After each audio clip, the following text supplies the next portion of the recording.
Let's open the Bible, Matthew chapter 2. Buksan po natin ang Biblia sa Mateo chapter 2. Matthew chapter 2, verses 1 to 12. Mula versikulo 1 hanggang 12. Verses 1 to 12 with Brother Bill. We're gonna read alternately. Okay po, babasahin ko po verse 1. Nang ipanganak si Jesus sa Bethlehem ng Judea, sa kapanahunan ng haring si Herodes, may mga pantas na lalaki mula sa silangan na dumating sa Jerusalem.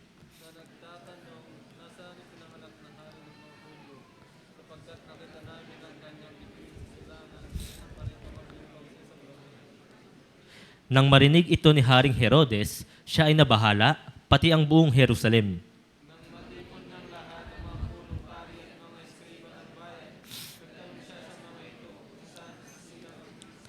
Sinabi nila sa kanya sa Bethlehem ng Judea, sapagkat ganito ang isinulat ng propeta.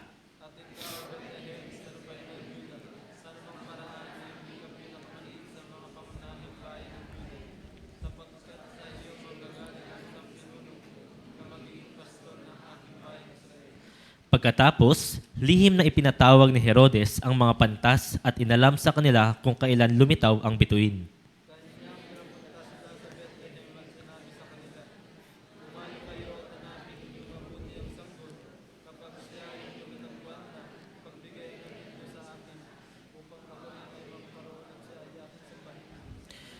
Pagkatapos nilang makinig sa hari ay lumakad na sila at naroon ang bituin na kanilang nakita sa silangan ay nanguna sa kanila hanggang sa tumigil sa tapat ng kinaroroonan ng sanggol.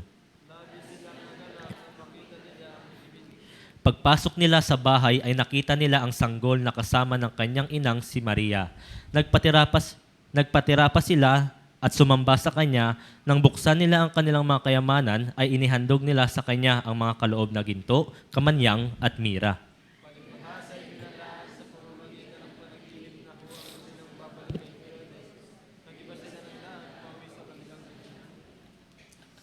So when Jesus was born, the wise men from the east visited him. Nang maipanganak si Jesus, yung mga pantas mula sa silangan ay bumisita sa kanya. And they rejoiced with exceedingly great joy. At sila'y labis na nagalak para doon. But King Herod really wanted to kill Jesus. Subalit, si Haring Herodes talagang nagnanais na patayin si So Jesus. he was really angry with Jesus. Kasi labis siya nagagalit kay Jesus. So there are two really different responses about Jesus. May dalawang magkaibang tugon patungkol kay Jesus. Some people really rejoice Jesus Christ, May mga tao na labis na nagagalak patungkol kay and Jesus. some people really hate Jesus. Meron namang iba, labis na nagagalit kay Jesus. So depending on their attitude, when Jesus comes again, their end will be different. Depende sa kanilang pag-uugali, pag dumating si Jesus Kristo muli, yung kanilang kakahantungan ay magkaiba. And when Jesus was born in this world, there is some people who are used for Jesus. Kaya nung maipanganak may ilang mga taong may panganak dito sa mundong ito, ilan sa kanila ay ginagamit. They the example for all the Christian who have to deliver the Jesus to others. Isang halimbawa, yung mga Kristiyano, sila ay yung ginagamit upang ibahagi si Jesus sa ibang tao. So today we're gonna learn these topics one by one. Kaya ngayon, pag-aaralan po natin yung mga paksang ito pa isa-isa. These days, people are busy to enjoy the Christmas party, right? Sa panahon natin ngayon, maraming mga tao yung mga busy sa mga Christmas party. Many people believe that the Christmas is the birthday of Jesus. Maraming naniniwala na yung Pasko, yun yung araw ng kapanganakan ni Jesus. But that day is not the birthday of Jesus. Pero yung araw na iyon ay hindi talaga tunay na araw ng kapanganakan ni Jesus. The people praise the holy night. May mga tao na kumakanta, Holy Night. Very good. Thank you, Brother Bill. So they think that's the holy night, but that's the sinful night. Iniisip nila na iyon ay isang banal na gabi pero isang napaka-makasalanang gabi. They drink more, they commit the more sins. Umiinom sila ng mga alak at gumagawa ng napakaraming kasalanan. Actually, the Christmas is not the birthday of Jesus Christ. Sa katunayan, yung Pasko po ay hindi talaga birthday ni Hesukristo. When the Rome accept the Christianity in the BC, the AD 3, the AD 3 centuries, they mixed their Gentile gods with tradition of their Gentile gods with Christianity. Noong AD 3, tinanggap ng Roma yung relihiyon ng pagiging Katoliko, inihalo nila yung tradisyon nila sa pagiging pagsamba sa mga Diyos-Diyosan. So Rome already worshipped the God of sun. Yung Roma, talagang sumasamba na sila doon sa Diyos ng araw. So, actually December 22 or 23 is the day, the length of the day is the shortest. Sa katunayan, sa December 22 to 23, yung haba ng sikat ng araw ay yung pinakamaikli. So people thought the power of the God of sun is getting weak. Kaya iniisip ng mga tao yung kapangyarihan ng Diyos ng araw ay humihina. That's why the December 24, they kindle the many candles and the more lights Kaya, to give the power to God of sun. kaya sa araw ng December 24, sila ay nagsisindi ng maraming ilaw nang sa gayon daw ay madagdagan daw yung kapangyarihan ng Diyos ng araw. Then 25, the length of the day is getting longer. That's why they believe the power of the God of sun is recovered. Kaya sa December 25 naman, yung haba ng sikat ng araw ay tumatagal. Kaya iniisip nila yung kapangyarihan ng Diyos ng araw ay lumalakas. So December 25 is the day to celebrate their God, God of sun. Yung December 25 po, yan yung araw kung kailan nila sinasamba yung araw ng Diyos ng araw. So the Rome, when they accept the Christianity, they mix with this feast.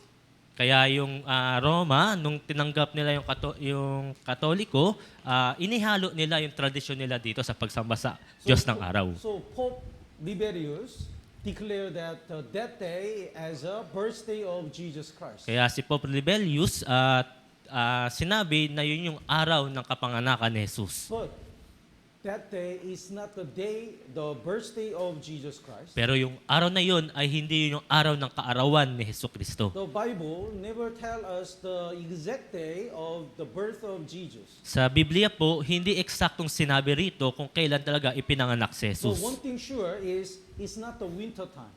Pero yung nakakatiyak tayo, hindi ito yung araw ng taglamig. Please bookmark in the Matthew chapter 2 and let's look at the Luke chapter 2. Lagyan natin tanda sa Matthew chapter 2 at punta tayo sa Lucas chapter 2. Luke chapter 2 verses 7 and 8. Lucas chapter 2 verse 7 and 8. When Jesus was born, the shepherd watched over their flock in the field. Nung pinanganak si Jesucristo, yung mga pastol ay nagpapastol ng kanilang mga alagang tupa. The 7 and 8. Basahin ko po. At kanyang isinilang ang kanyang panganay na anak na lalaki, binalot niya ito ng mga lampin at inihiga sa isang sabsaban sapagkat walang lugar para sa kanila sa bahay panuluyan. Sa lupaing iyon ay may mga pastol ng tupa na nasa parang na nagbabantay sa kanilang kawan sa gabi. So in Israel, especially in Bethlehem, during the winter time, it's very cold. Sa Israel po, lalong-lalo na sa Bethlehem, kapag tuwing araw ng taglamig, ay ito'y napakalamig. That's why the shepherd doesn't allow the flock of the sheep to stay in outside. Kaya nga yung mga pastol po ay hindi nila hinahayaan yung kanilang mga tupa na lumabas. Because they all frozen and die. Kasi silang lahat ay maninigas at mamamatay. So, according to this verse, we know that is not the winter time at least. Kaya base po sa bersikulong ito, matitiyak natin na hindi ito yung taglamig. So what do you think? The keeping the Christmas as a birthday of Jesus is to please God or to make God angry? Ano sa tingin ninyo, yung pagdiriwang ba ng Pasko bilang araw ng kapanganakan ni Jesucristo ay maluluwalhati natin yung Diyos o magagalit natin siya? God will get angry. Yung Diyos magagalit. God will really hate this kind of tradition. Yung Diyos talagang mamumuhi sa mga ganitong klaseng tradisyon. Let's look at the Mark chapter 7. Punta po tayo sa Marcos chapter 7. Jesus already mentioned about this. Mark chapter 7 verse 8. Sinabi na, sa Marcos chapter 7 verse 8, For laying aside the commandments of God, you hold the tradition of man, the washing of the pitchers and the cups, and the many other such things you do. iniwan ninyo ang utos ng Diyos at inyong pinanghawakan ang tradisyon ng mga tao. Sinasabi pa niya sa kanila, maganda ang paraan ng inyong pagtanggi sa utos ng Diyos upang masunod ninyo ang mga tradisyon. So instead of the word of God, people keep the feast which they made. Kaysa sa pagsunod sa salita ng Diyos, sinusunod pa nila yung tradisyon na ginawa ng mga tao. They follow the tradition of man. Sinusunod nila yung tradisyon ng mga tao. So Christmas is based on the word of God or tradition of man. Kaya yung Pasko po ba, ito po ay base sa Biblia o tradisyon ng tao? Tradition ng tao. Tama po ba? Yes. So if we keep this kind of fast, like keeping the Bible, God really hate. Kaya kung iniingatan natin yung ganitong mga klaseng tradisyon, yung Diyos talaga ay tiyak na magagalit. The verse 7, basahin po natin ng sabay-sabay. 3, 2, 1. At walang kabuluhan ang pagsamba nila sa akin na itinuturo bilang aral ang mga utos ng mga tao. So if we follow the tradition of man, we worship God in vain. Kaya kung sumusunod tayo sa mga tradisyon ng mga tao, tayo ay sumasamba sa Diyos ng may kabaluktutan. Then God will say, you are the hypocrites. Kaya sasabihan tayo ng Diyos, tayo yung mga impokrito. So because we seems to worship God, but that's not actually worshiping God. Kasi para bang sinasamba natin yung Diyos, pero sa katunayan, hindi natin talaga sinasamba yung Diyos. So verse 6, basahin po natin ng sabay-sabay. 3, 2, 1. At sinabi niya sa kanila, tamang pahayag ni Isaias tungkol sa inyo na mga mapagkunwari, ayon sa nasusulat. Iginagalang ako ng bayang ito ng kanilang mga labi, subalit ang kanilang puso ay malayo sa akin. Last part, these people honors me with their lips. Through their lips, they worship God and pray the holy night. We love Jesus, we celebrate Jesus. But their heart is far from me. They never remember the sacrifice of Jesus. Iginagalang ako ng bayang ito ng kanilang mga labi. Sinasabi ng kanilang labi, pinupuri nila yung Diyos, sinasamba nila yung Diyos. Pero sa kanilang puso, hindi talaga nila sinasamba yung Diyos. They just enjoy the party. Nagpapakasaya lamang sila sa mga party. That's why Jesus rebuked them. You are hypocrites. Kaya pinagalitan sila ni Jesus, sinabi sa kanila, mga mapagkunwari. So we must not follow the tradition of man. Kaya dapat huwag tayong sumunod sa mga tradisyon ng tao. Let's go back to Matthew chapter 2. Balik po tayo sa Mateo chapter 2. In Matthew chapter 2, some people really visited Jesus when Jesus was born. Sa Mateo chapter 2, meron talagang mga bumisitang tao nung ipinanganak si Jesus. The wise man from the east. Yung mga pantas mula sa silangan. The verse 1, let's read it together. 3, 2, 1. Nang ipanganak si Jesus sa Bethlehem ng Judea sa kapanahunan ng Haring si Herodes, may mga pantas na lalaki mula sa silangan na dumating sa Jerusalem. The Jesus was born at the time of the Herod the king. Pinanganak si Jesus nung panahon ni Haring Herodes. This is very important lesson. Ito'y napaka-importanting aral. Because the King Herod is a very cruel and the brutal king. Kasi si Haring Herodes ay Violent. napaka-violenting tao. Because when you read the chapter 2, in order to kill the Jesus Christ, he killed all the babies under the 2 years old. Kasi kung babasahin ninyo yung chapter 2, pinatay niya lahat ng mga sanggol para lamang mapatay si Jesus. So he didn't have a mercy. Wala siyang awa. He's a very violent. Napaka-violente niyang tao. that time, Jesus was born. Nung araw na iyon, pinanganak si Jesus. It means Jesus didn't search the peaceful time or the good time. Ibig sabihin, pinanganak si Jesus hindi sa panahon ng kapayapaan. He didn't avoid the suffering. Hindi niya naiwasan yung paghihirap. He didn't avoid the pain and the difficulties. Hindi niya naiwasan yung mga sakit at mga pagdurusa. Sometimes we are looking for the best time. Minsan tayo humahanap ng napakagandang pagkakataon. Sometimes we make an excuse. This is not good time because people persecute me, so I cannot invite them. Minsan gumagawa tayo ng dahilan, baka hindi pa ito yung araw na ito kasi inuusig pa nila ako. Sometimes we want to avoid the suffering or pain. Minsan iniiwasan natin yung mga paghihirap at mga kasakitan. But look at Jesus. Pero tignan ninyo si Jesus. In order to save us, Jesus was supposed to be born in this world. Para maligtas tayo, si Jesus ay kailangang may panganak dito sa mundong ito. And He didn't care whether it is good time or bad time. At wala siyang pakialam kung ito ba'y araw ng kabutihan o araw ng pagdurusa. He didn't avoid the suffering. Hindi niya iniwasan yung paghihirap. Boldly He faced on all kinds of suffering and pain in order to achieve the will of God. Hinarap niya lahat ng mga pagdurusa at mga kasakitan para lamang magawa yung kalooban ng Diyos. Please bookmark here. Let's look at the Hebrew chapter 10. Tignan po natin sa Hebreo chapter 10. Hebrew chapter 10 verse 38. Hebreo chapter 10 verse 38. That's why Jesus asked the Christian to live like a Jesus. Kaya sinabi ni Jesus na mamuhay sila na gaya ni Jesus. The verse 38, basahin po natin ng sabay-sabay. 3, 2, 1. Ngunit ang aking matuwid na lingkod ay mabubuhay sa pananampalataya. Ngunit kung siya'y tumalikod, ang aking kaluluwa ay hindi malulugod sa kanya. If anyone draws back, it means if anyone try to avoid the suffering or afraid of the pain, my soul has no pleasure in him. God doesn't like it. Ngunit kung siya'y tumalikod, ibig sabihin kung sino man yung tao na umiiwas sa mga kahirapan at pagdurusa, hindi malulugod yung Diyos sa kanya.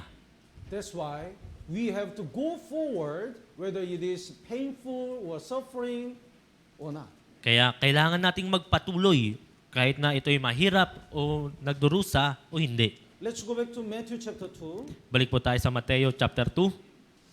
So, Jesus was born at the time of the King Herod. Pinanganak si Jesus sa panahon ni Haring Herodes. In verse 1, the wise men from the east came to Jerusalem.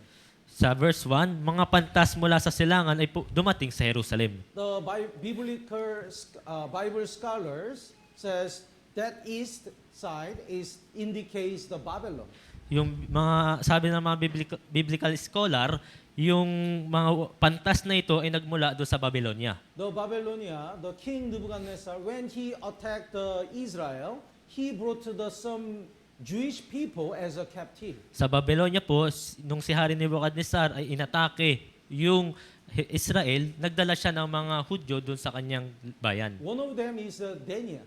Isa roon si Daniel. And the other Jewish people start to stay in the Babylon. At iba pang mga Hudyo ay namalagi doon sa Babylonia. That's why they witness about true God in the Babylon. Kaya nasaksihan nila yung tunay na Diyos doon sa Babylonia. And Daniel, he really witnessed, showed who is true God as the witness of God. At si Daniel po, pinakita niya talaga kung sino yung tunay na Diyos bilang isang saksi ng Diyos. So since that time, people believe the true God, and they are also waiting for the Messiah. Kaya mula noon, yung mga tao ay nasaksihan kung sino ba yung tunay na Diyos. Kaya hinihintay nila yung Mesiyas. So verse 2, would you read?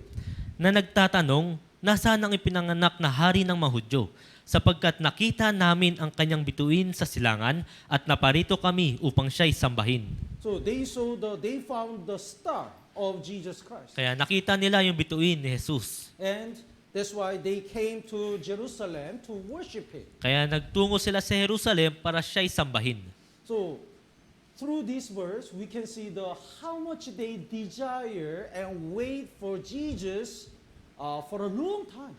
Mula dito sa bersikulong ito, makikita natin kung gaano nila ninanais at hinihintay si Jesus ng napakatagal na panahon. What do you think? When you look at the stars, do you know for example, you look at the stars today, and tomorrow you look at it. Then can you see the change of the movement?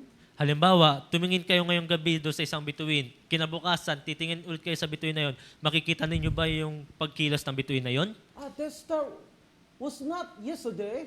Today there is another star.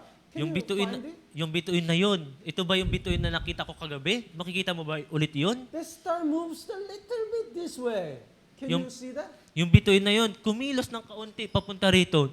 Makikita mo ba yon? It's very difficult. Napakahirap. That's why it means they always look at the movement of stars and the old stars, and that's why they found the new stars. Kaya lagi na tinitingnan yung bituin, yung pagkilos ng mga bituin. Kaya nung may lumabas na bagong bituin, nakita nila ito'y naiiba. It means for a long time they are waiting for birth of Jesus so much. Ibig sabihin nito, sa haba ng panahon, hinihintay nila talaga yung pagdating ni Jesus. That's why God guided them to meet Jesus. Kaya ginabayan talaga sila ng Diyos para makita nila si Jesus. The verse 9, basahin po natin ng sabay-sabay. 3, 2, 1. Pagkatapos nilang makinig sa hari, ay lumakad na sila at naroon ang bituin na kanilang nakita sa silangan ay nanguna sa kanila hanggang sa tumigil sa tapat ng kinaroroonan ng sanggol. The star of Jesus guided these wise men and to meet Jesus. Yung bituin ni Jesus, ginabayan itong mga pantas na ito para makatagpo nila si Jesus. So, actually, all people were able to see the star. Sa katunayan po, lahat ng mga tao ay pwedeng nakita yung bituin ni Jesus. But only these wise men from the east were guided through this star. Pero tanging itong mga pantas na ito mula sa silangan, yung ginabayan sa pamamagitan ng bituin na ito. Because they desire to see Jesus. Sapagkat talagang labis silang nagnanais na makita si Jesus. Jesus already redeemed all people's sin. Tinubos ni Jesus ang lahat ng mga kasalanan ng Not tao. only our sins, but also all the criminals, all sinners' sin. Hindi lamang ating mga kasalanan, kundi pati na rin yung mga kriminal, lahat ng mga tao. Well, who can get salvation?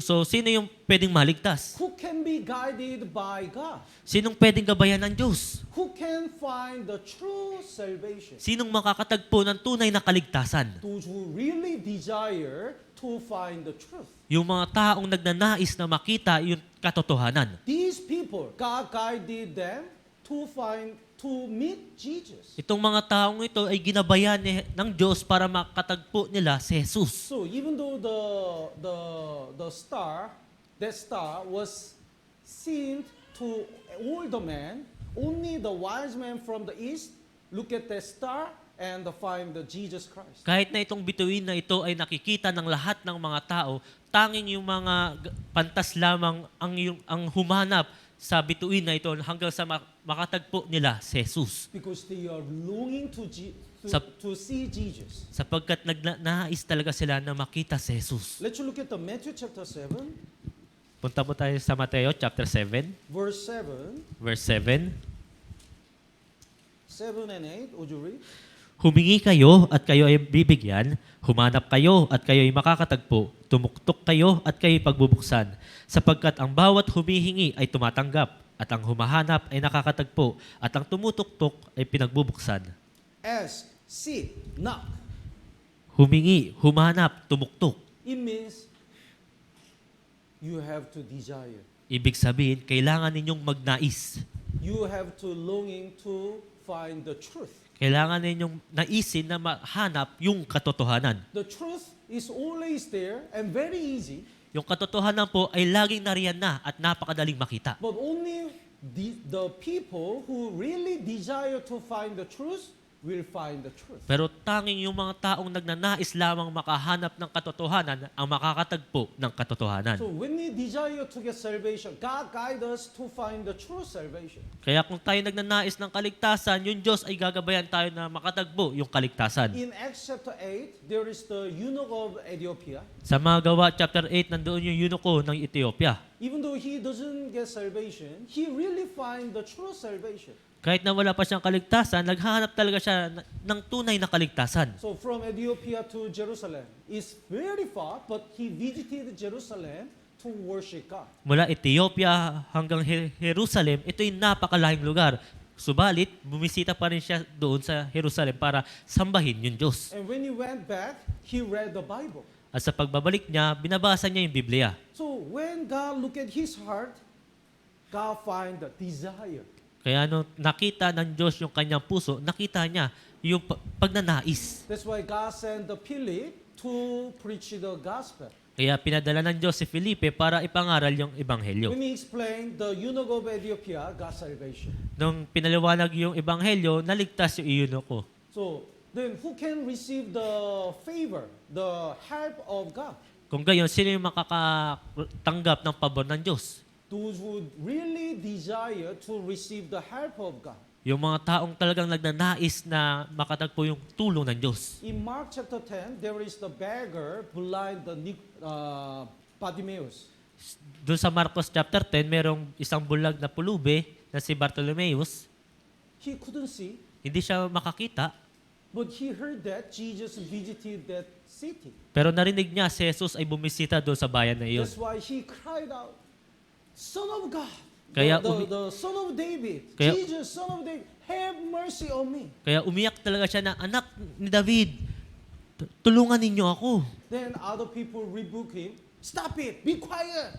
Maraming tao nagagalit sa kanya, tumahimik ka. But he really desired to meet Jesus, that's why he cried louder. Pero talagang nagnanais siya na makita si Jesus, kaya umiyak siya ng mas malakas. Son of David, have mercy on me. Anak ni David, maawa ka sa akin. Then Jesus called him. Kaya tinawag siya ni Jesus. What do you want? Ano yung nais mo? I want to open my eyes. Nais kong mabuksan ang aking mata. And Jesus opened his eyes. At binuksan ni Jesus ang kanyang mata. There are so many blind, Napakaraming mga bulag. but only Bartimaeus opened his eyes Pero tang si Bartolomeus lang yung nabuksan ang mata. because he desired. Kasi nagnais siya. In Mark chapter 5, there is the woman who has the flow of the blood for 12 years. Doon sa Marcos chapter 5, meron doong babae na dinudugo.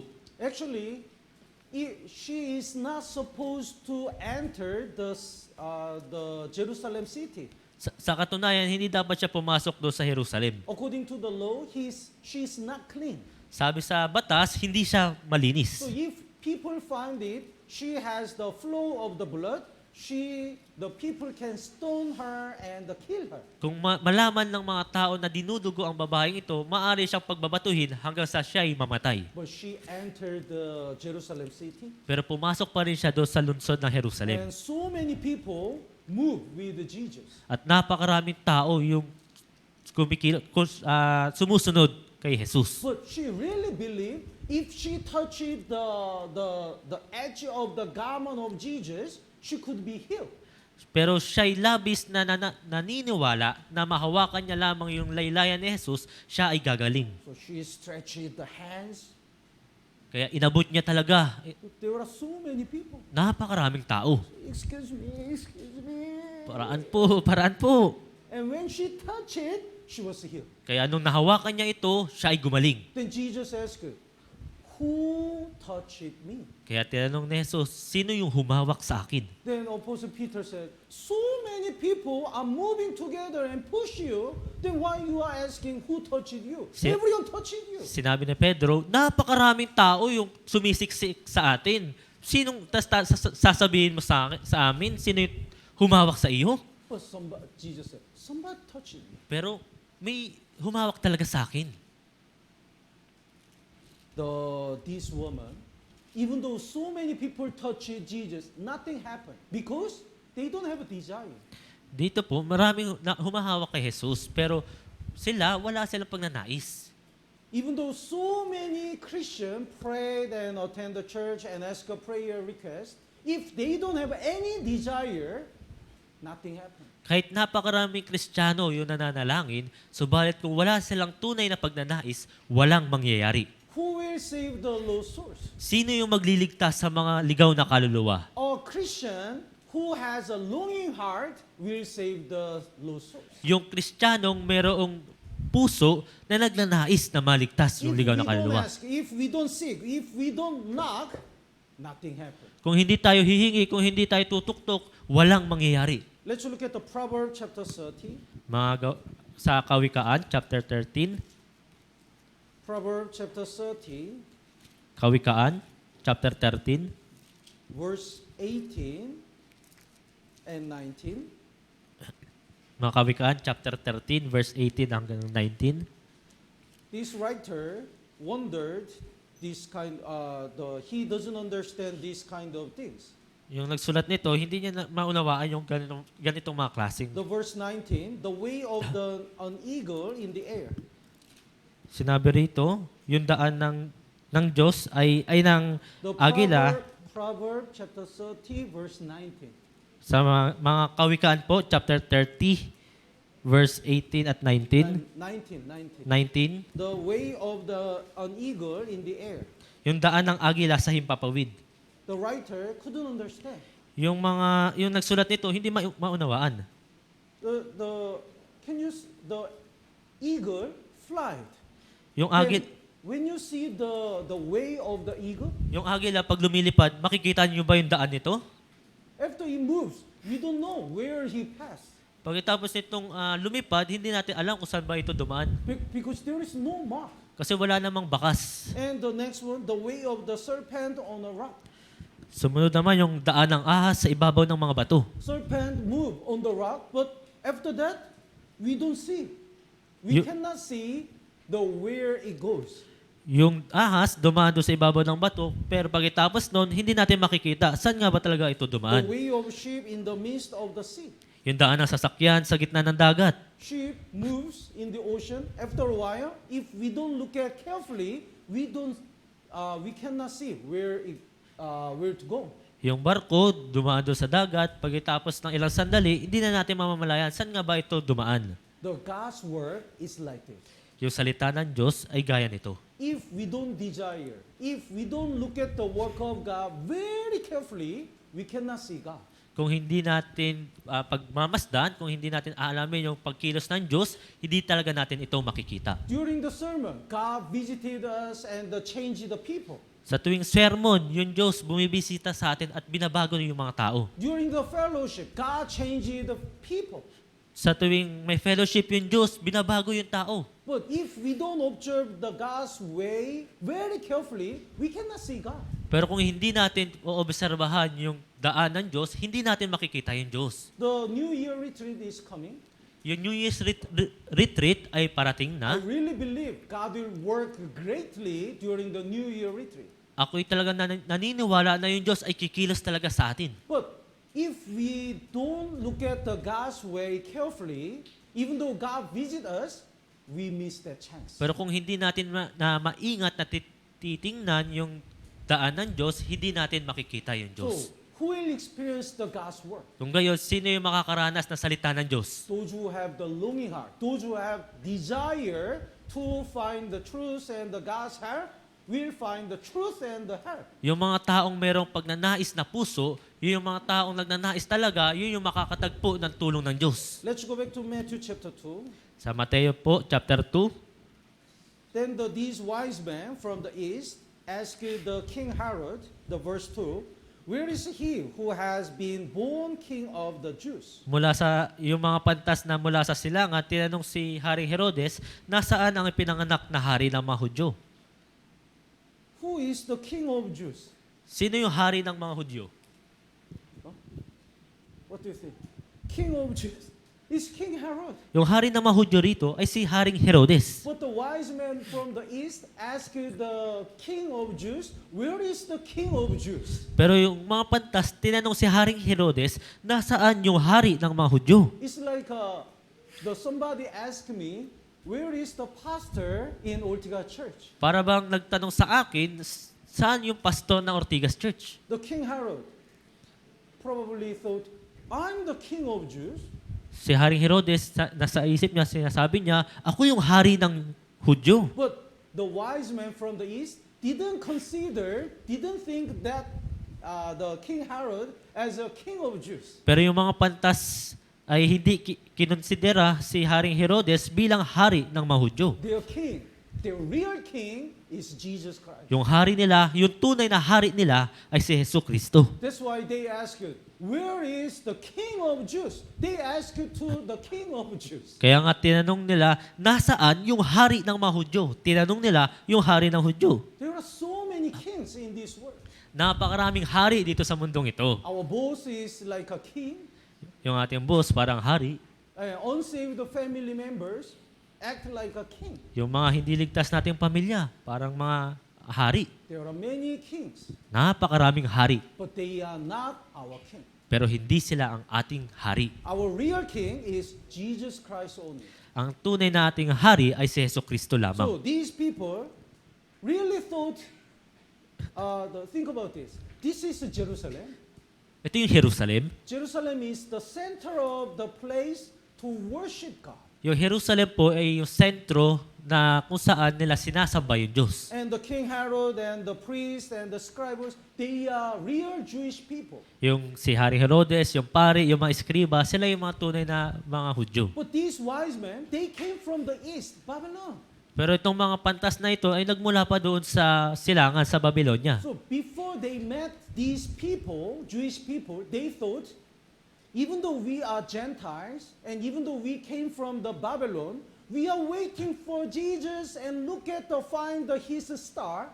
Then what about the Jewish people? Yung mga pantas na ito, nasa isip nila, kahit na sila yung mga hintil, nagmula sa Babylonia, at naghihintay doon sa bituin, sa kapanganakan ni Hesus Kristo, paano naman itong mga Hudyo na ito? As God's chosen people, Jewish people probably know the exact place of Jesus. They know the better than us. Bilang pinili ng Diyos, mga Israelita, tiyak nalalaman nila ng higit kaysa sa amin kung nasaan ipinanganak yung hari ng Mahudyo. Wise men from the east probably thought like this. Yung mga pantas mula sa silangan, marahil ito yung iniisip nila. That's why they ask, where is the king of Jews? Kaya nga tinanong nila, nasaan yung hari ng mga Hudyo? We are waiting for a real king, and probably you are, as a Jews, you know where real king is. Naghihintay kami sa tunay na hari. Marahil bilang isang Hudyo, nalalaman mo nasaan yung tunay na hari. But Jewish people, even though they stayed in the Jerusalem, they have no idea. Pero itong mga Hudyong ito, kahit nananatili sila doon sa Jerusalem, wala silang kaide-ideya. The verse 3 to 5, would you read?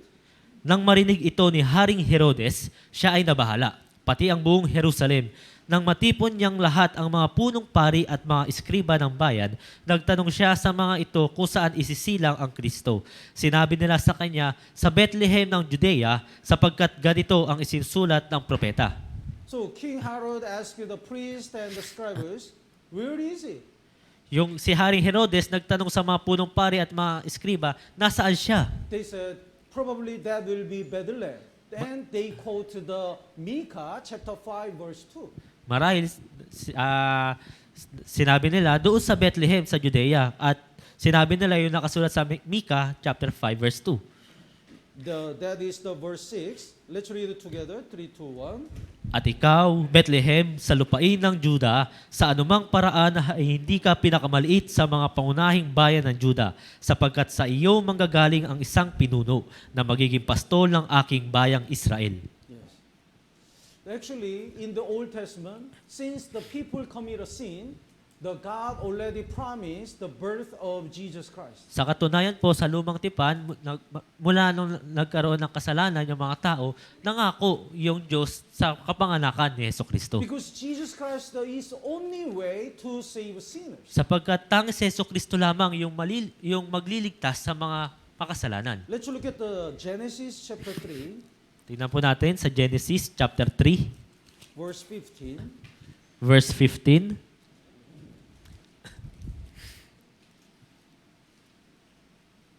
I'll put the enmity between you and the woman. The you means the serpent and Satan.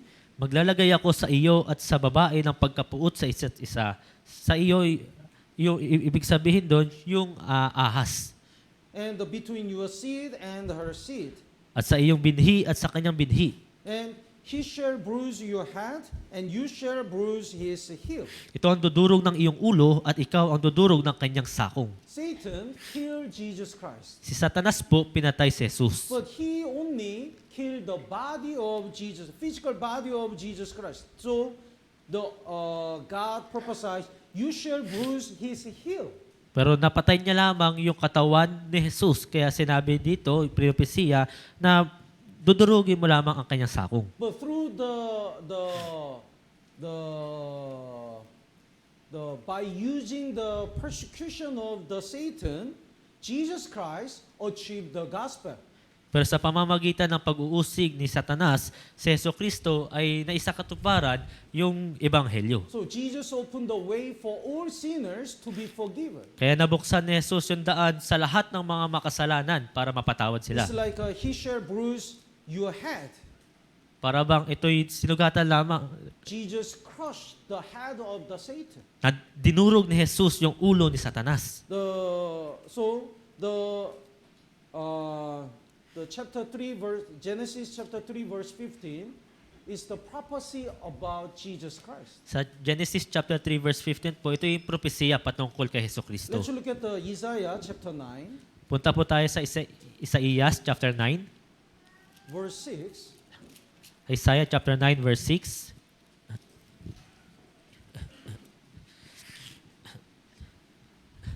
Isaiah chapter 9 verse 6. Unto us a child is born. This is a child. Sapagkat sa atin ay pinanganak ang isang bata. Unto us a son is given. Sa atin ay ibinigay ang isang anak na lalaki. In English version, when that word indicates God, that is the capital letter. Sa English version po, kapag ito'y pumapatungkol sa Diyos, ito'y naka-capital letter. So, in the Bible, English version, is not a child or a son. That's the capital letter. Child, Ganito po yung pagkakasulat. son. It means this is God. Ibig sabihin, ito ay Diyos. Let's read it together. The verse 6, 3, 2, 1. Sapagkat sa atin ay pinanganak ang isang bata, sa atin ay ibinigay ang isang anak na lalaki, at ang pamamahala ay maaatang sa kanyang balikat, at ang kanyang pangalan ay tatawaging kamanghamanghang tagapayo, makapangyarihang Diyos, walang hanggang Ama, prinsipe ng kapayapaan. Even though this is a child, He is a mighty God, Kahit- everlasting Father. Kahit na ito'y isang bata lamang, siya ay kamanghamanghang tagapayo, makapangyarihang Diyos. And He is a Prince of Peace. Jesus Christ brought to the true peace for all sinners. At siya ay prinsipe ng kapayapaan. Si Jesucristo ay nagdala ng tunay na kapayapaan sa lahat ng mga tao. Before Jesus was born, the Old Testament already prophesied about the birth of Jesus Christ, even the work of Jesus. Bago may panganak si Jesucristo, prinopesiya na sa Biblia yung kanyang kapanganakan at kanyang mga gagawin. Let's look at Isaiah chapter 53. Isaiah chapter 53. Isaiah chapter 53, verse 4 and 5. 4. The people misunderstood the death of Jesus. Yung mga tao po, mali yung pagkaunawa nila sa kamatayan ni Jesus. The people thought that Jesus died because of his own sin. Iniisip ng mga tao na namatay si Jesus dahil sa kanyang sariling kasalanan. The verse 4, would you read? tunay na kanyang pinasan ang ating mga karamdaman at dinala ang ating mga kalungkutan. Gayunmay ating itinuring siya na hinampas, sinaktan ng Diyos at pinahirapan. But actually, Jesus died for our sins, not for his sins. Pero sa katunayan, si Jesus ay namatay para sa ating mga kasalanan. The verse 5, let's read it together. 3, 2, 1. Ngunit siya'y nasugatan dahil sa ating mga pagsuway, siya'y binugbog dahil sa ating mga kasamaan, ipinataw sa kanya ang parusa para sa ating kapayapaan at sa pamamagitan ng kanyang mga latay ay gumaling tayo. But people didn't recognize Jesus. Subalit yung mga tao hindi kinukonsidera si Jesus. Even now, people don't know why Jesus died on the cross. Kahit ngayon, hindi nila alam kung bakit namatay si Jesus sa krus. He died because of our sins. Siya'y namatay dahil sa ating mga kasalanan. He was wounded and bruised because of our sins. Siya'y nasugatan, binugbog dahil sa ating mga kasalanan. But even God's chosen people persecuted Jesus because they didn't recognize Jesus Christ as a Messiah. Pero kahit na yung piniling bayan ng Diyos ay inusig si Jesus kasi hindi nila kinikilala si Jesus bilang Mesiyas. Because Jesus was so humble. Sapagkat si Jesus ay napakamapagkumbaba. Verse 2, let's read it together. 3, 2, 1. Sapagkat siya'y tumubo sa harapan niya na gaya ng sariwang pananim at gaya ng ugat sa tuyong lupa, siya'y walang anyo o kagandahan man na dapat nating pagmasdan siya at walang kagandahan na maiibigan natin sa Kanya. In the movie, Jesus, actor for Jesus, looks so handsome. Sa mga palabas po, yung mga aktor na gumaganap kay Jesus ay mukhang mga gwapo. The picture of the Jesus looks so handsome. Yung mga larawan ni Jesus mukhang gwapo. But the Bible says there is no beauty to Jesus. Pero sinabi rito, walang kagandahan kay Jesus. When Jesus said, the Abraham, look at me, and he was so happy, then other Jewish people blamed Jesus. Nung sinabi ni Jesus na tignan ninyo ako, yung ibang mga Israelita ay nagalit. They said, you are not yet 50 years old. Hindi nila, Then have you seen the Abraham? tas sinabi nila, hindi ka pa nga 50 years old, tas sasabihin mo, nakita mo na si Abraham? Actually, that time, Jesus was the only 30 years old. Sa katunayan, si Jesus ay nasa 30 anyos pa But lamang. in the eyes of the Jewish people, he looked like 50, almost 50. Pero sa mata ng mga Hudyo, siya ay halos mag-50 na. What about me? Paano naman ako? Some people look younger, some people look older. May ibang tao mukhang mabata o iba naman mukhang matanda na. But even though he looks older, it's like to the 30 years man, we don't say you are not yet 50 years old. Pero doon sa ibang tao na matatanda na, hindi natin sinasabi na mukha ka lang matanda. That much, Jesus looks so old and poor. Nagaya noon na si Jesus ay mukhang matanda na at matanda na. That's why people didn't recognize Jesus as a savior. Kaya nga yung mga Hudyo, hindi nila inisip na si Jesus yung tagapagligtas. Anyway, the Old Testament prophesies about Jesus and his work. Gayunpaman sa lumang tipan, prinopesiya na yung patungkol kay Jesus, yung kanyang pagliligtas at yung kanyang mga gagawin. That's why when the King Herod asked the priest and the scribes, where would the Messiah be born, they boldly answered, Bethlehem. Kaya nga, yung tinanong ni Haring Herodes, yung kanyang mga pari at mga eskriba, talaga sinabi nila, doon sa Bethlehem. But if you read the Matthew chapter 2, whole chapter, King Herod and all the priests, all the scribes, nobody visited Jesus. Pero kung babasahin ninyo yung buo, yung sa Mateo chapter 2, yung si Haring Herodes, yung mga punong pari, yung mga eskriba, walang sino man sa kanila ang bumisita kay Jesus. It's so strange. Ito'y talagang kakaiba. They said, Jesus, the Messiah, will be born in Bethlehem. But they never search him, they never visit. Sinabi nila, yung Messiah ay ipapanganak doon sa Bethlehem, pero hindi nila hinanap, hindi nila binisita. It means that was just information. That's just a knowledge. They don't believe it. Ibig sabihin, ideya lamang ito nila, kaalaman lamang nila ito, at hindi nila ito sinasampalatayanan. What's the difference between the information and the faith? Ano ibig pinagkaiba ng impormasyon at pananampalataya? For example, Isang halimbawa, here is a woman, narito yung isang babae and here is her friend. at yung isa niyang kaibigan. And her friend talk about the one man. Yung kaibigan niya, nagsasabi patungkol sa isang lalaki. She said, this man is so kind and so good.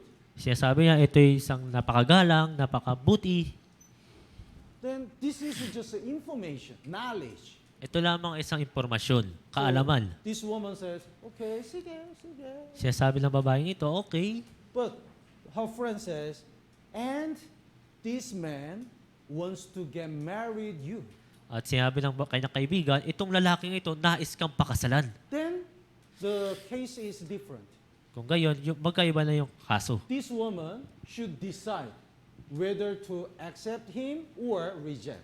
Itong babaeng ito, kailangang mag-decide, tatanggapin niya ba ito o hindi. So until she decide, that information is just information. Hanggang sa siya ay magdesisyon, itong impormasyon na ito ay magiging impormasyon lang.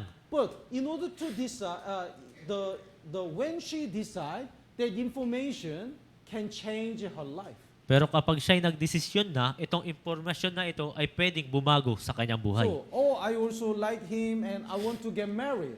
When she decide, the information becomes meaningful. Oo, gusto ko siyang pakasalan. Kaya kung siya ay magdedesisyon, itong impormasyon na ito ay mag-iiba. Tama po ba? So, we also learn the gospel. The many people listen the gospel. Maraming tao nakapakinig sa Ebanghelyo. Jesus redeemed all our sin, past, present, the future sin. Tinubos ni Jesus ang lahat ng ating mga kasalanan, past, present, at future. And without any condition, Jesus already redeemed all our sins. Nang walang mga kondisyon, tinubos ni Jesus ang lahat ng ating mga kasalanan. Until we decide to believe it, it's just information, knowledge. Hanggang sa tayo'y mag-decide na manampalataya, hanggang doon, ito ay isa lamang impormasyon. In order to believe it, we have to decide. For example, this woman, in order to get married this man, she has to decide not to get married another man. Sa babaeng ito, isang halimbawa, kailangan niyang mag-decide kung siya magpapakasal ba rito or kung hindi dapat siyang magpakasal sa ibang mga lalaki. She cannot say, I like this man and another man. Can I live all together? Hindi niya pwede sabihin na gusto ko tong lalaking ito at gusto ko yung ibang mga lalaki. Pwede bang magsama-sama na lang tayo? With the 10 men, can I live together? Mula doon sa 10 lalaki, sama-sama na lang tayo. No, it's impossible. Imposible. So, in order to decide the gospel, in our heart, we have to decide to give up all our righteousnesses and all our lifestyle. Para dito sa pagde-decide sa Ebanghelyo, kailangan natin magdesisyon. Dapat natin itakwil lahat ng ating mga katwiran. But I like to continue to sin and I cannot give up my effort and work. Then, the gospel, that Jesus already redeemed all our sin, is just knowledge. Pero nais ko pa rin gumawa ng kasalanan, ito pa rin yung aking mga gawa, ito yung pag-effort ko. Kung gayon, kahit na tinubos na ang ating mga kasalanan, ito pa rin ay isang impormasyon lamang para sa atin. So King Herod didn't want the Jesus to be a king. Si Haring Herodes, ayaw niya na si Jesus ay maging isang hari. He didn't choose Jesus Christ. Hindi niya pinili si Jesus. He didn't give up his right. Hindi niya iminaksi ang kanyang karapatan. That's why even though he heard that Jesus would be born in the Bethlehem, he didn't visit him. Kaya kahit narinig niya na ipapanganak si Jesus sa Bethlehem, hindi niya ito binisita. Let's look at chapter 2, verse 9. Tingnan po natin sa Mateo chapter 2, verse 9. Verse 9 and 10. Would you read? Pagkatapos nilang makinig sa hari, ay lumakad na sila at naroon ang bituin na kanilang nakita sa silangan ay nanguna sa kanila hanggang sa tumigil sa tapat ng kinaroroonan ng sanggol. Labis silang nagalak nang makita nila ang bituin. Yes. When the wise men from the east look at Jesus, they are exceedingly joyful. Nang yung mga pantas na mula sa silangan ay hinahanap si Jesus, sila ay may labis na kagalakan. But look at the different response of the King Herod. Pero tingnan niyo yung pagkakaiba ng response ni Haring Herodes. He really wanted to kill Jesus, Nais niya talagang patayin si Jesus, but when he realized the wise man ran away not to inform the place of Jesus, he exceedingly got angry. pero nang nalaman niya na itong mga pantas na ito ay tumakas at hindi na bumalik, siya ay labis na namuhi. So verse 16, the Herod, when he saw that he was deceived by the wise men, was exceedingly angry. Nang malaman ni Herodes na siya ay dinaya ng mga pantas, siya ay labis na nagalit. So they are really different. Talagang magkaiba sila. The wise men, even though it is very far, they visited Jesus Christ. Yung mga pantas, kahit napakalayong lugar, binisita nila si Jesus. King Herod, even though he stayed in the Jerusalem, he didn't visited Jesus. Si Haring Herodes, kahit nakatira na doon sa Jerusalem, hindi niya binisita si Jesus. The wise men worshiped Jesus, but the Herod tried to kill Jesus. Yung mga pantas, sinasamba si Jesus, pero si Haring Herodes ay tinatangkang patayin si Jesus. The wise men exceedingly rejoiced with Jesus, but King Herod really get angry to Jesus. Yung mga pantas, labis silang nagalak kay Jesus, pero si Herodes, labis na nagagalit. The wise men offered their gift, but King Herod offered nothing.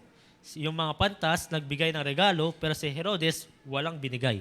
Because King Herod didn't want the Jesus to be a king. Kasi si Haring Herodes ay ayaw niyang maging hari si Jesus. Who cannot get salvation? Sino yung mga hindi maliligtas? Actually, when we decide to believe the gospel, we also decide to follow Jesus. Sa katunayan, nung tayo nagdesisyon na sasampalataya sa Ebanghelyo, tayo ay nagdesisyon na rin na susunod kay Jesus. But if the people still think the king of their life is if they want to be a king in their life, they don't want to believe the gospel. Pero kung itong mga taong ito, iniisip na nila na sila pa rin yung gusto nilang maging hari sa kanilang sarili, ayaw nilang sumamba kay Jesus. That's why they cannot get salvation because they don't want to accept Jesus as their king. Kaya nga hindi sila makakapanampalataya kay Jesus kasi ayaw nilang maniwala kay Jesus bilang siya yung bago nilang hari. Let's look at the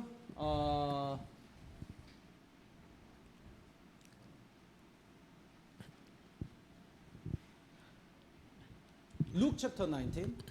Sa Lucas chapter 19, Luke chapter 19. Lucas kapitulo 19.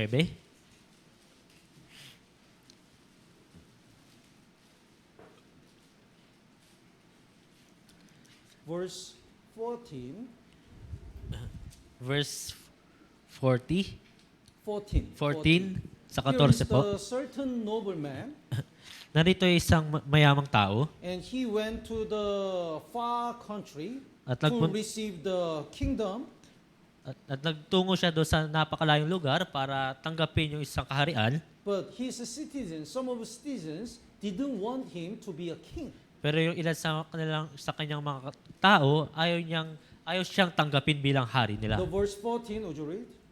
Subalit kinaputan siya ng kanyang mga mamamayan at nagsugo sila sa kanya na kinatawan na nagsasabi, ayaw namin na ang taong ito'y maghari sa amin. And what's the end of these people? Ano yung nangyari sa katapusan ng mga taong ito? They are all judged. Lahat sila ay hinukuman. The verse 27, basahin po natin ng sabay-sabay. 3, 2, 1. Ngunit itong aking mga kaaway na ayaw na ako'y maghari sa kanila ay dalhin ninyo rito at patayin sila sa harapan ko. Yes. So, the unsaved people who don't want the Jesus to be their kings will be judged at the end. Yung mga hindi ligtas na tao na ayaw maging hari si Jesus ay parurusahan sa katapusan. When Jesus comes again, the Matthew chapter 2, the response will be exactly same between the saved people and the unsaved people. Kapag dumating si Jesus muli dito sa mundong ito, sa Mateo chapter 2, mangyayari ulit yung nangyari sa mga taong ito na yung iba tatanggapin siya, yung iba ay magagalit sa kanya. When the saved people look at the second coming of Jesus, they are exceedingly joyful. Yung mga tao na naghihintay kay Jesus, sila ay labis na magagalak. But unsaved people, that's the God's judgment day. Subalit, para doon sa mga hindi ligtas, naroon yung hatol ng Diyos para sa kanila. Because they didn't want the Jesus to be their king. Kasi ayaw nilang si Jesus ay maging hari nila. So, let's go back to Matthew chapter 2. That's why the King Herod didn't try to kill Jesus Christ. Kaya nga si Haring Herodes ay tinangkang patayin si Jesucristo. And when the wise men visited Jesus, they offered their gift. At itong mga pantas na ito na bumisita kay Jesus ay nagbigay ng regalo. The verse 11, basahin po natin ng sabay-sabay. 3, 2, 1. Pagpasok nila sa bahay ay nakita nila ang sanggol na kasama ng kanyang inang si Maria. Nagpatira pa sila at sumamba sa kanya. Nang buksan nila ang kanilang mga kayamanan ay inihandog nila sa kanya ang mga kaloob na ginto, kamanyang at mira. They present the gifts to Jesus. Naghandog sila ng regalo kay Jesus. Three things has an important meaning. That's actually the symbol of Jesus. Yung tatlong regalong ito ay sumisimbolo kay Jesus. Gold indicates the king. Ginto, pumapatungkol sa hari. So, it means offering the gold, it means you are the king. Yung pagbibigay ng ginto, ibig sabihin, ikaw yung hari. And frankincense, the Israel people used the frankincense to, when they pray to God, they use the frankincense when they pray to God. Yung kamanyang po, yung mga Israelita noon, kapag sila ay sumasamba, ay nananalangin, ginagamit nila itong kamanyang. That's why the wise men offering the frankincense to Jesus, it means you are God. Yung mga pantas na ito, nagbigay ng kamanyang, ibig sabihin, para sa kanila, ikaw yung Diyos. And the myrrh, the Israel people use it to prepare the dead body, Yung mira not naman, to be rotten. yung mira naman, yung mga Israelita, ginagamit ito para sa mga patay, para hindi ito mabulok.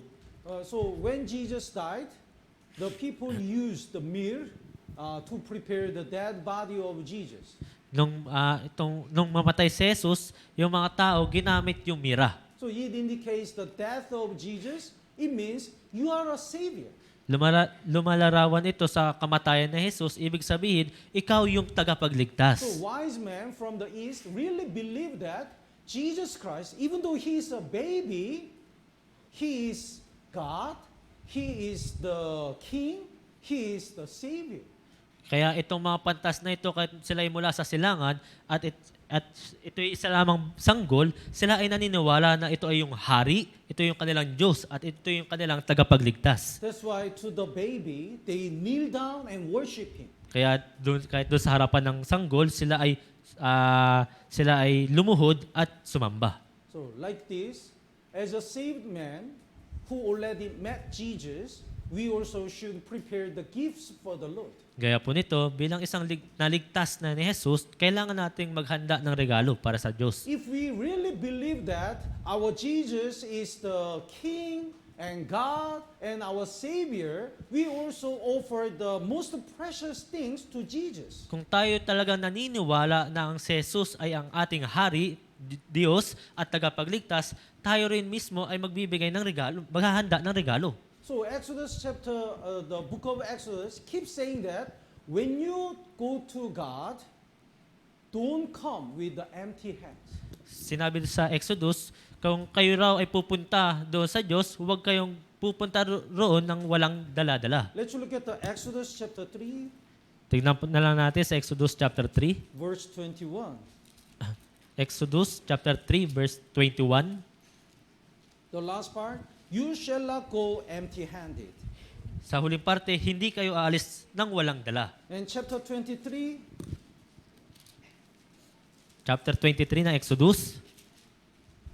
verse 15, Verse 15.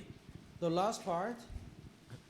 Sa huling parte po, None shall appear before me empty.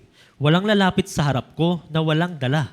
Let's look at the chapter 34, Sa chapter 34, verse 20.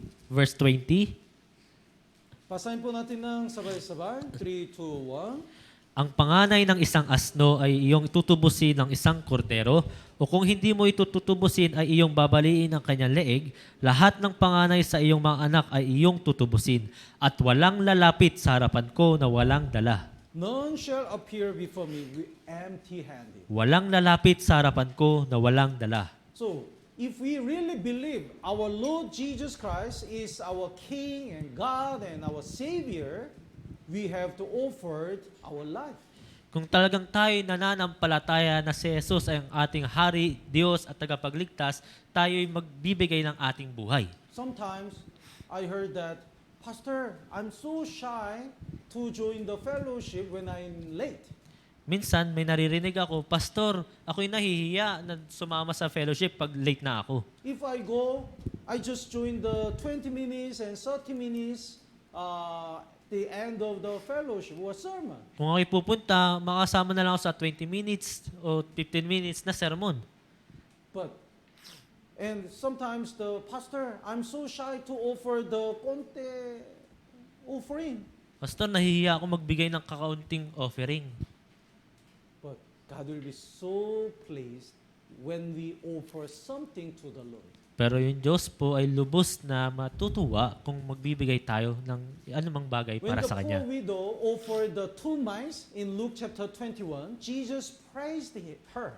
Yung mahirap na balo, nung nagbigay ng kakarampot na pera, pinuri siya ni Jesus. He already know the heart of this poor widow. Alam niya kung yung puso ng mahirap na balo na ito. That's why even though she offered the small offering, Jesus said she offered more than anyone. Kaya nga kahit na nagbigay lang siya ng kakaunti, para kay Jesus, siya na yung nagbigay ng pinakamalaking The one handog. boy offered the 5 loaves of bread and the 2 fish. Yung isang bata nagbigay ng 5 tinapay at 2 isda. Through this small offering, Jesus fed the 5,000 people. Sa pamamagitan ng handog na ito, si Jesus nagpakain ng 5,000 tao. So even though it looks so small, when we offer, God will make it greater. Kahit na mukha itong maliit, kung tayo magbibigay handog, gagawin ito ng Diyos na napakadakila. Let's go back to Matthew chapter 2. Balik tayo sa Mateo chapter 2. So, like a wise man from the east offered their gift, we also offered our life and the most precious thing to Jesus. Gaya ng mga pantas na silangan na nagbigay ng regalo, tayo rin mismo ay maghahandog ng ating buhay at mga mahalagang bagay. Then, at that time, the King Herod tried to kill Jesus. At mula noong panahon na iyon, si Haring Herodes ay tinangkang patayin si Jesus. That's why God guided the wise man to the another way. Kaya nga yung Diyos, ginabayan itong mga pantas na ito sa ibang daan. The verse 12, Sa verse 12, basahin po natin ng sabay-sabay. 3, 2, 1. palibhasa'y binalaan sa pamamagitan ng panaginip na huwag na silang babalik kay Herodes, nag-iba sila ng daan pauwi sa kanilang lupain. Actually, it seems like the fight between the King Herod and the child Jesus. Sa katunayan mo, para bang itong labanan sa gitna ni Haring Herodes at ng bata. But actually, this is the spiritual battle between Satan and God. Pero sa katunayan, ito ay isang espiritual na digmaan sa gitna ni Satanas at ng Diyos. Satan wants to bring the more people to the hell. Si Satanas, nais niyang dalhin yung mga tao sa impyerno. That's why Satan didn't want the Jesus to achieve the gospel. Kaya nga si Satanas, ayaw niya na maisakatuparan ni Jesus yung ebanghelyo. But Jesus wants to save all people. Pero si Jesus nais iligtas ang lahat ng mga tao. So at all the cost, Jesus wanted to die for our sins. Kaya sa lahat ng nangyari, si Jesus ay namatay para sa ating mga kasalanan. We still have this spiritual battle even now. Meron pa rin tayong ganitong klaseng espiritual na pakikipagdigmaan sa ngayon. Satan doesn't want the people to get salvation. Si Satanas ayaw maligtas yung mga tao. But we want to save our people, and we want the people to meet Jesus like a wise man. Ngunit tayo ay nais nating maligtas yung ating mga tao at gaya rin ng mga pantas. So, when we studied the Bible, in order for Jesus to be born in this world, some people obeyed and sacrificed. Kung pag-aaralan natin ang Biblia, makikita natin yung iba ay sumusunod at yung iba, at nagsasakripisyo. So in verse 12, if the wise man from the east didn't obey the God's guidance and returned to King Herod, probably King Herod found Jesus and killed him. Sa verse 12, kung yung mga pantas ay hindi sumunod doon sa utos ng Diyos at bumalik kay Herodes, marahil si Herodes matatagpuan si Jesus at mapapatay niya ito. But wise man obeyed God. Pero yung mga pantas sumunod sa Diyos. And the verse 13, the Joseph, the husband of Maria, also obeyed. Gayon din sa verse 13, si Jose na asawa ni Maria ay sumunod. So the verse 13, would you read?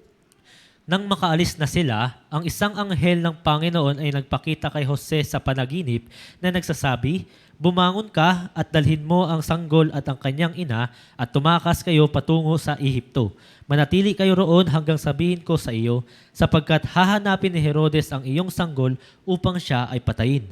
So if Joseph didn't obey and just stayed in the Bethlehem, Jesus was in danger. Kaya kung si Jose ay hindi sumunod at nanatili lamang doon sa Bethlehem, si Jesus ay mapapahamak. But Joseph immediately obeyed. Pero si Jose ay talagang sumunod. The verse 14, when he arose, so he didn't hesitate.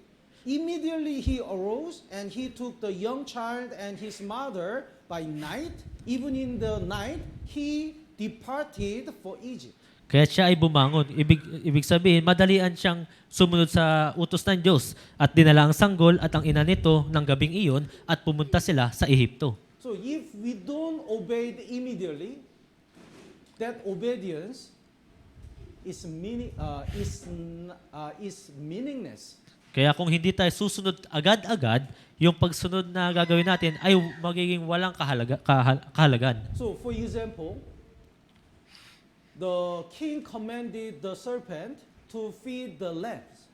Halimbawa, si Jesus ay nag-utos sa kanyang mga alagad na pakainin nila yung kanyang mga tupa. Then this servant, Ay, yung mga alipin, so this servant,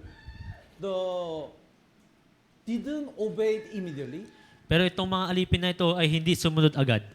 So after 1 month, he fed the lambs. Kaya pagkatapos ng isang buwan, pinakain nila yung mga tupa. But for 1 month, they didn't eat at all. That's why all died. Pero sa loob ng isang buwan, hindi sila kumain, kaya lahat sila namatay.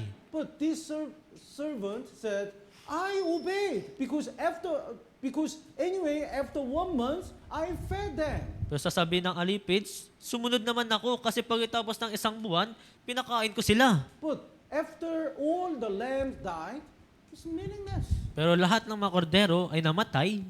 Lahat yung nangyari ay wala nang kahalagan. God gave the design of the tabernacle to Moses. Yung Diyos ay nag-utos na kay Moises na magtayo ng So tabernakulo. he gathered the ingredient of the tabernacle from the Israelite. Tinipon niya lahat ng mga materyales doon sa mga Israel. But so many people offered their gold and silver. That's why the Moses said, stop it. No more offering. Pero yung mga Israelita, nagbigay ng napakaraming mga ginto. Kaya sinabi ni Moises, tumigil na kayo. Wala nang paghahandog na ganyan. Then after that, even though they try to obey, they don't have a chance. Kaya pagkatapos nito, kahit na nais nilang sumunod, wala nang chance. Before Jesus died on the cross, Jesus asked a prayer request. Watchful and awake and pray for me. Bago ipako si Jesus, humingi ng prayer request si Jesus sa kanyang mga alagad na maghintay kayo at manalangin para sa akin. But his disciples all slept. Pero lahat ng kanyang mga alagad, lahat ay natulog. When Jesus was caught, Jesus said, it's enough. That's it. Nung nahuli na si Jesus, sinabi ni Jesus, ito na, tigil na, ito hanggang dito na lamang. Even though they said, the disciples said, Lord, we're gonna pray now. Then Jesus will say, no, you already missed the chance. Kahit sabihin ng mga alagad na mananalangin ako para sa inyo, Jesus, sasabihin ni Jesus, hindi na nalampasan nyo na yung pagkakataon. So if we don't obey it immediately, it's meaningless. Kaya kung hindi tayo susunod ng agad-agad, ito'y magiging walang kabuluhan. Jesus commanded us to join the New Year's retreat. Iniutos sa atin ng Diyos ni Jesus na pumunta sa New Year's retreat. Jesus commanded us to preach the gospel. Iniutos ni Jesus sa atin na ipangaral yung ebanghelyo. Jesus commanded us to join the Wednesday sermon and Sunday sermon. Iniutos ni Jesus sa atin na dumalo sa Wednesday sermon at Sunday sermon. But after 1 year or after some days, Lord, I'm gonna obey. Pero Meaningless. pagkatapos ng isang taon, Diyos, ako'y susunod. Ito'y walang kabuluhan. For example, after New Year's retreat, I'm gonna obey to join. Oh, it's already done. Halimbawa, pagkatapos ng New Year's retreat, susunod na ako, pupunta ako dyan. Ito'y natapos na. Jesus will say, tapos na. Sasabihin ni Jesus, tapos na. Even though you try to obey, it's too late. Kahit na sinubukan niyang sumunod, ito'y huli na. It's meaningless. Walang kabuluhan. When Jesus comes again, we try to offer the tithe and offering. Lord, I'm gonna offer all my money. No, it's too late. Kapag dumating si Jesus muli at tayo magnanais magbigay ng tithes, Panginoon, ako'y magbibigay ng pera. Hindi, tapos na. Lord, I'm not late. I'm gonna join all the fellowship. I'm not late in the fellowship. No, it's too late. Panginoon, sasama na ako sa mga fellowship, hindi na ako malilate. Hindi na, tapos na. So when we have the chance, we have to immediately obey. That obedience is meaningful and precious. Kung meron tayong pagkakataon, kailangan nating sumunod agad-agad. Ito'y napakahalaga at napaka-importante. And the wise man really obeyed, and the Joseph also obeyed. Itong mga pantas na ito at si Jose ay talagang sumunod When Jesus was born in this world. nung ipinanganak si Jesus dito sa mundong ito. And the Maria also obeyed. Gayon din si Maria, siya rin ay sumunod. In verse 11, Sa verse 11, when they had come into the house and they saw the young child with Mary, his mother, and fell down and worshipped him. Worshipped not Maria, worshipped him, only Jesus. pagpasok nila sa bahay ay nakita nila ang sanggol na kasama ng kanyang inang si Maria. Nagpatira pa sila at sumamba sa kanya kay Jesus, hindi kay Maria. So even though the Jesus was born through the Maria, worshipping Maria is not right. Kahit na ipinanganak si Jesus sa pamamagitan ni Maria, yung pagsamba kay Maria ay hindi tama. But we have to learn the good from Maria as a good example.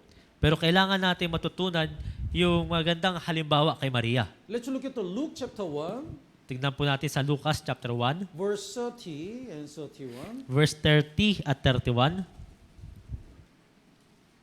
Basahin po natin ng sabay-sabay. 3, 2, 1. Sinabi sa kanya ng anghel, huwag kang matakot, Maria, sapagkat nakatagpo ka ng paglingap sa Diyos. At ngayon, maglilihi ka sa iyong sinapupunan at magsisilang ka ng isang anak na lalaki at tatawagin mo siya sa pangalang Jesus. And verse 38,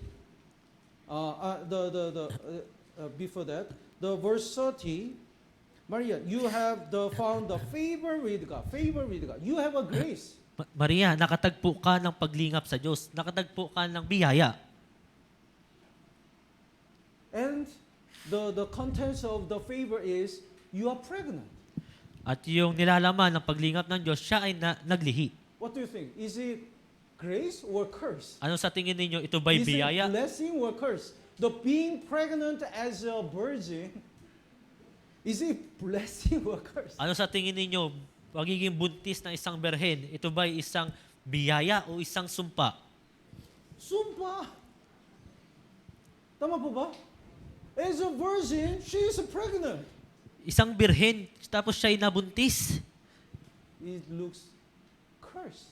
Mukha itong sumpa. Because at that time, if the virgin is pregnant before marriage, she is supposed to be stoned and killed. Kasi nung panahon na iyon, kapag yung isang birhen na hindi pa naipapakasal at nabuntis, kailangan niyang pagbabatuhin at siya'y mamatay. And think about this. She was about to get married to Joseph.